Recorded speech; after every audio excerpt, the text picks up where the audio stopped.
जय श्री श्याम। सभी को करवा चौथ की बहुत बहुत बधाई। और आज मम्मी छत पर करवा चौथ की कहानी सुन रही है, क्योंकि धूप भी अच्छी है और गर्मी भी नहीं है, ठंडक मौसम है। तो मैंने चादर बिछा दी है। अभी मम्मी करवा भर के ला रही है। मम्मी करवा चौथ का करवा भर के लिए आई है। अब ये देखो, हम कहानी सुनाना शुरू करेंगे। वो ले लो चुन्नी। मम्मी ने अब अपनी चुंदड़ी भी ओढ़ ली है। हमारे राजस्थान में इसी तरीके से चुंदड़ी ओढ़ के और करवे पे अब ये तिलक कर रही हैं।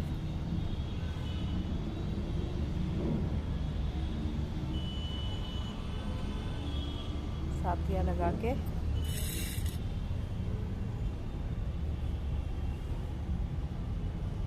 सुबह छत होती है। अब इस पर 4 बिंदी लगा के करवा रख दिया है।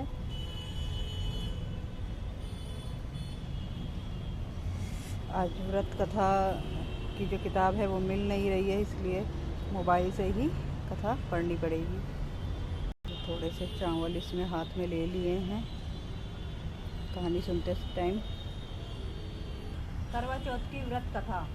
बहुत समय पहले की बात है। एक साहूकार के 7 बेटे और उसकी एक बहन करवा थी। सभी 7 भाई अपनी बहन से बहुत प्यार करते थे, यहाँ तक कि वे पहले उसे खाना खिलाते और बाद में स्वयं खाते थे। एक बार उनकी बहन ससुराल से मायके आई हुई थी।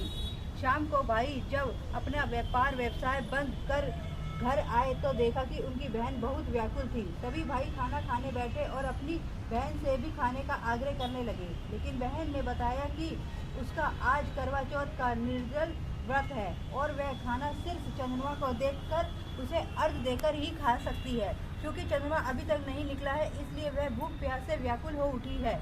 सबसे छोटे भाई को अपनी बहन की हालत देखी नहीं जाती और वह दूर पीपल के पेड़ पर एक दीपक जलाकर चलनी की ओट में रख देता है। दूर से देखने पर वह ऐसा प्रतीत होता है कि जैसे चतुर्थी का चांद उदित हो रहा हो। उसके बाद भाई अपनी बहन को बताता है कि चांद निकल आया है, तुम उसे अर्घ देने के बाद भोजन कर सकती हो। बहुत खुशी के मारे सीढ़ियों पर चढ़कर चांद को देखती है, उसे अर्घ देकर खाना खाने बैठ जाती है। वह पहला टुकड़ा मुंह में डालती है तो उसे छींक आ जाती है, दूसरा टुकड़ा डालती है तो उसे बाल निकल आता है और जैसे ही तीसरा टुकड़ा मुंह में डालने की कोशिश करती है, उसके पति की मृत्यु का समाचार उसे मिलता है। वह बौखला जाती है। उसकी भाभी उसे सच्चाई से अवगत कराती है कि उसके साथ ऐसा क्यों हुआ। करवा चौथ का व्रत गलत तरीके से टूटने के कारण देवता उसे नाराज हो गए हैं और उन्होंने ऐसा किया है।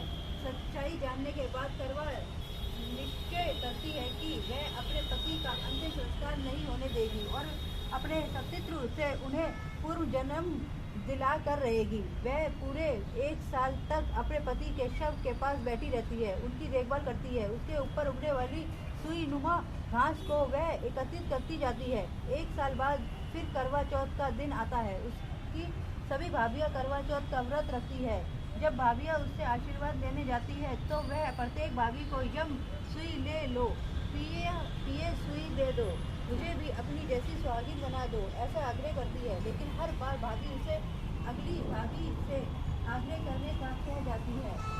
इस प्रकार जब 6ठे नंबर की भाभी आती है तो करवा उसे भी यही बात कहलाती है। यह भाभी उसे बताती है कि क्योंकि सबसे छोटे भाई की वजह से उसका व्रत टूटा था, अतः उसकी पत्नी में ही शक्ति है कि वह तुम्हारे पति को दोबारा जीवित कर सकती है।